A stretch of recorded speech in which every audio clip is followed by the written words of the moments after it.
I am your beloved Count Olaf. I'm a Buddhist, I'm a Muslim, I'm a Christian, I'm whatever you want me to be. You know, it all comes down to the same thing. You're in a loving place or you're in an unloving place. If you're with me right now, we cannot be unhappy. It's not possible.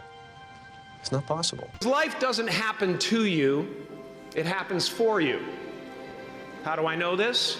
I don't, but I'm making sound, and that's the important thing.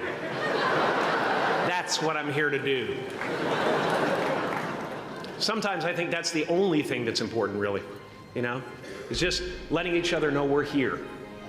Reminding each other that we're part of a larger self. In a sense, self-examination is part of an essential part of growing and reaching some point beyond where you are. Yeah, it's that, and it's an addiction. An addiction to trying to figure out, and maybe this is an impossible task, but you know, everybody's looking for bliss, you know, in some way or another. And I think I've come to the realization lately that that bliss comes in waves, and everybody gets a certain amount of it. Yeah. but in between, it's just hard work being in this body. You know? And that it is the unwise person to expect bliss will be there all the time. Absolutely, you know? Absolutely. As someone who's done what you're about to go and do, I can tell you from experience, the effect you have on others is the most valuable currency there is. Because everything you gain in life will rot and fall apart, and all that will be left of you is what was in your heart. My choosing to free people from concern got me to the top of a mountain. Look where I am. Look what I get to do. I did something that made people present their best selves to me wherever I go. The only one I hadn't freed was myself, and that's when my search for identity deepened. I wondered who I'd be without my fame. Who would I be if I said things that people didn't want to hear? Clap. Or if I defied their expectations of me? You know, what the hell? What the hell? You know, whatever. I just want to be myself. If I lose a few fringe people who can't deal with the fact that you know, that there's other forces in the world, that's okay with me. After talking to you for a couple of hours, I mean, I get this sense you are a big bundle of conflicting emotions. Well, I think you're very emotional about a lot of things. It's all very close to the surface. Yeah, it is.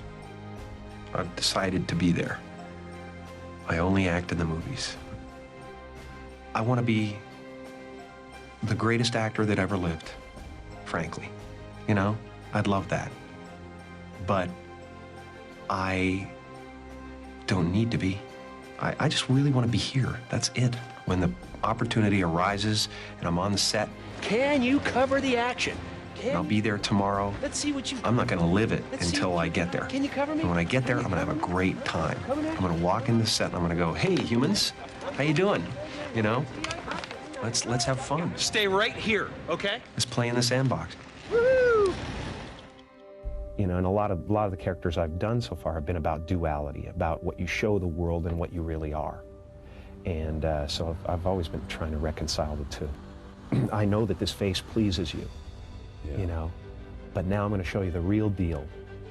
And I hope there's enough there that, you know, that you can identify with, that we can sit together and break bread, and you'll think I'm as special as I was before. A few months ago, I woke up and I understood suddenly how thought is responsible for most of the suffering we experience. I suddenly felt like I was looking at these thoughts from another perspective, and I wondered, who is it that's aware that I'm thinking? I was thrown into this expansive feeling of freedom from myself, from my problems. I saw that I was bigger than what I do. I was bigger than my body. I was everything and everyone. I was no longer a fragment of the universe. I was the universe. Your job is not to figure out how it's going to happen for you, but to open the door in your head. And when the door opens in real life, just walk through it. And when I say, life doesn't happen to you, it happens for you. I really don't know if that's true. I'm just making a conscious choice to perceive challenges as something beneficial so that I can deal with them in the most productive way. You'll come up with your own style. That's part of the fun. Oh, and why not take a chance on faith as well? And what do you own now? What is it you own, you think? I think I own my self-esteem. I own my, I guess, what I own, when you think about it, is my faith. Yeah. That's what I own. Not religion, but faith. Not hope, but faith.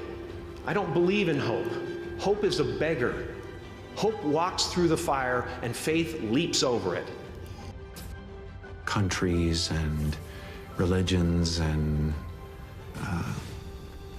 I find it all so abstract. Why am I an American? Why am I Canadian? And by the way, you're a Catholic or you're a Jew or you're, whatever you are. It's like everything is abstract structures. What is that? What does that mean? Somebody put a line down and said, this is that. We're so much more. I've just given them up. I'm fine just floating through space, flying 6,000 miles an hour around the sun, balancing on tectonic plates, or floating on lava, ready for the end times to occur and whatever the hell is going to happen. I'm just great. You're on a spiritual journey, period. And we're all going to end up in the same place, if there is such a thing. And maybe there isn't. Maybe there's just this and that's it. There's me in the teacup, that's it. There's us. We're the universe, man. I like that, that's fine. Now, fear is going to be a player in your life, but you get to decide how much. You can spend your whole life imagining ghosts, worrying about the pathway to the future. My father could have been a great comedian, but he didn't believe that that was possible for him. And so he made a conservative choice. Instead, he got a safe job as an accountant. And when I was 12 years old, he was let go from that safe job. And our family had to do whatever we could to survive.